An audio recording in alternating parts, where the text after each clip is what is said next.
જય શ્રી રામ. પ્રતિક ભટ્ટ, હિન્દુ સેના ગુજરાત અધ્યક્ષ. રાજસ્થાનમાં અજમેરની અંદર મોઇનુદ્દીન ચિશ્તીની દરગાહ, જ્યાં 800 વર્ષ પહેલાં સંકટ મોચન મહાદેવનું મંદિર હતું, જૈન દેરાસર હતું. આ મહાદેવના મંદિર અને જૈન દેરાસરને લઈને હિન્દુ સેના કોર્ટમાં ગઈ છે. આ મંદિરને ખુલ્લું કરાવવાનું છે, અહીંયા પૂજા વિધિ ચાલુ કરાવવાની છે. દરગાહ ગેરકાયદેસર બનેલી છે. આવતા સમયમાં હિન્દુ સેના આગળ વધી રહી છે.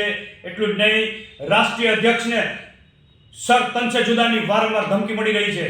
આ કેસમાંથી હટી જવા માટે અને જાનથી મારી નાખવાની ધમકી મળી રહી છે. ત્યારે એના પ્રગા ગુજરાતમાં પણ પડી રહી છે. ગુજરાતના હિન્દુ સેના વતી હું એટલું કહું છું કે ઈંટનો જવાબ પથ્થરથી દેવામાં આવશે. એક હુમલો કરનારા વિચારી રહ્યા હશે તો એનાથી 10 ગણી તાકાત હિન્દુ સેના હુમલો કરવામાં પણ ધરાવે છે. અમે કેન્દ્રના ગૃહમંત્રીને પ્રાર્થના કરીએ છીએ, વિનંતી કરીએ છીએ કે આવતા સમયમાં રાષ્ટ્રીય અધ્યક્ષ વિષ્ણુ ગુપ્તાને યોગ્ય કેટેગરી મુજબ સુરક્ષા પૂરી પાડે. જય શ્રી રામ.